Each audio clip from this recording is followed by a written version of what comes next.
Ever catch yourself wondering if that whole looks fade but personality lasts idea is actually true? Hmm. It's a classic for a reason, right? It really is. And that's exactly what we're diving into today, looks versus personality. But get ready for a twist because with this deep dive, we are going way beyond those surface level cliches. Absolutely. We've got some really interesting research to unpack. We do. You've given us a lot to think about. And I think a good place to start is, well, the very beginning. Those first impressions we form. Our sources really dig into the science behind those instant connections, that love at first sight feeling. Or maybe it's more like interest at first sight. What do you think? Well, our sources actually use the term initial attraction, and it turns out there's a lot more to it than just butterflies in your stomach. Right, it's more than just a feeling. Yeah. They talk about these neurological factors that come into play and how our brains actually prioritize certain visual cues, like instantly, in milliseconds. It's incredible. Well, you don't even realize it's happening. No, not at all. It's like this subconscious triage system, almost like our ancient survival instincts kicking in to quickly assess any potential threats. Or in this case, maybe a potential partner. Wow, that is a really interesting way to think about it. But then it makes you wonder how much of that is actually, hardwired in us and how much is shaped by the world around us. And speaking of that, our sources also bring up the whole impact of cultural standards in media, which I thought was fascinating. What are your thoughts on that connection? Well, it's impossible to ignore, right? Because societal norms, even the ones we see in movies and on TV, they really seep into our subconscious and influence who and what we find attractive. Yeah, it's true. The research actually highlighted this one study where participants were shown images of couples, and those shown images deemed more attractive by, societal standards. Well, they were also rated as having a stronger potential for a successful relationship, which I thought was really interesting. It really makes you think, doesn't it?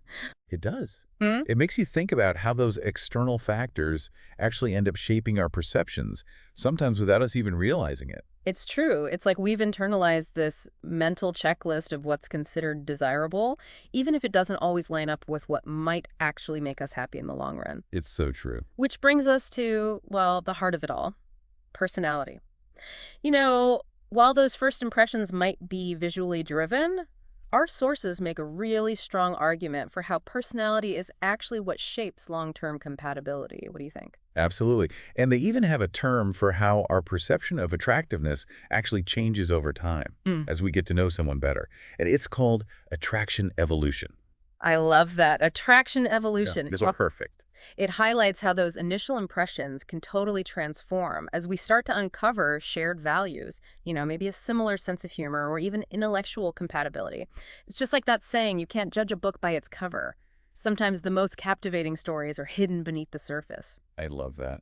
It's true. And what's really interesting? Our sources actually highlight certain personality traits as being like universally appealing. Oh, really? Like what? Things like kindness, humor, and intelligence. It's funny you should say that because I was actually just thinking about humor. Oh, yeah. A shared sense of humor can be such a powerful bonding tool. It can really lighten those tense moments and just help you see the world from a different perspective. Oh, absolutely. And, our sources actually dove into the research on this, and it turns out that laughter triggers the release of endorphins, which of course have those mood-boosting and even pain-relieving effects. Wow, it's like a happiness shortcut built right into your relationship. I love that, a happiness Yeah. shortcut. It's so true, though. It's like a reminder that relationships shouldn't feel like a chore all the time, right? Yeah. Right, exactly. There should be joy, there should be laughter, and that sense of ease that you get from being around someone who truly gets you. But it's interesting you mentioned those universally appealing traits, kindness, humor, intelligence, and I feel like those really speak to the core of who a person is. It's like those are the things that really matter when it comes to building a lasting connection. Absolutely. And that actually ties into another point our sources made about the importance of shared values.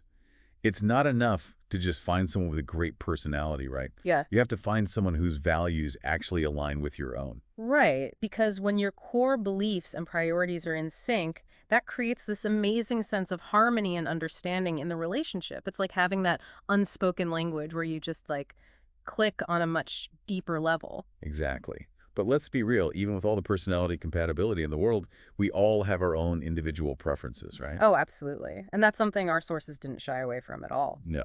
not at all. They dove headfirst into this whole concept of implicit bias, those unconscious preferences that can actually really influence our choices, even when it comes to something as personal as attraction. And you know what I think is so fascinating about that? It's this, like, uncomfortable truth about how our minds actually work. Totally. These biases, which are often shaped by societal norms or personal experiences, and, even our upbringing, they can influence who we're drawn to, like, without us even realizing it. It's true. It's like we have this filter on our perceptions that we're not even aware of. It's like having these blind spots, right? Exactly. Hmm. And the thing is, it's not about labeling these biases as, good or bad. It's more about just recognizing that they exist in the first place. Right, like being aware of them. Exactly. Awareness is key. Hmm. And actually, you know what I thought was really helpful? Our sources actually provided some really practical tips for how to recognize and then challenge those implicit biases we might have. Okay, like, Well, one that really resonated with me was this idea of consciously exposing ourselves to like a more diverse range of perspectives and experiences. oh, interesting. Right. So it's about like stepping outside of our comfort zones and actually actively challenging those pre-programmed notions that we have about, well, about what we find attractive.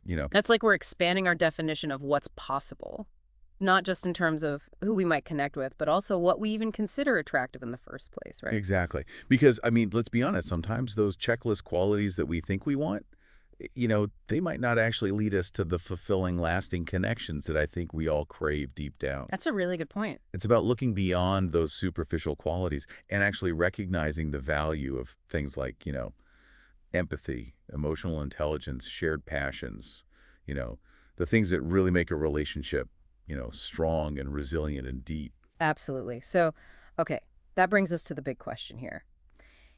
If attraction is this really complex mix of like instant chemistry and evolving perceptions, and even those unconscious biases that we were just talking about, is there any way to navigate this whole thing successfully? Hmm. That's the million-dollar question, isn't it? Right. Like, are we really just at the mercy of these forces that are totally beyond our control? Or is there something we can actually do about it? I don't think we're completely powerless here. Okay, good. I think it's about finding that balance. It's about acknowledging, yeah, those first impressions are powerful, but also staying open to the idea that attraction can and often does evolve over time. Right. It can change. Yeah. And, recognizing our own biases, which we talked about, Hmm. but not letting them completely dictate our choices. Right. It's about being aware, but not letting them control us. Right. Exactly. Yeah. But I think, even more importantly than all of that, it's about really understanding what we personally value in a partner and then, actually seeking out those qualities, even if they don't always line up perfectly with what society might deem, perfect or whatever. It's about knowing ourselves and knowing what we want. Absolutely. I love it. Well, that feels like the perfect note to end on. It's about embracing the journey, staying curious, and maybe even, being a little bit open to being surprised by who we find along the way. For anyone listening who's ever swiped left, swiped right, wondered about that elusive spark, or maybe even questioned their own type, remember, attraction is a journey, not a destination. So keep exploring, keep learning, and keep diving deep with us. Until next time.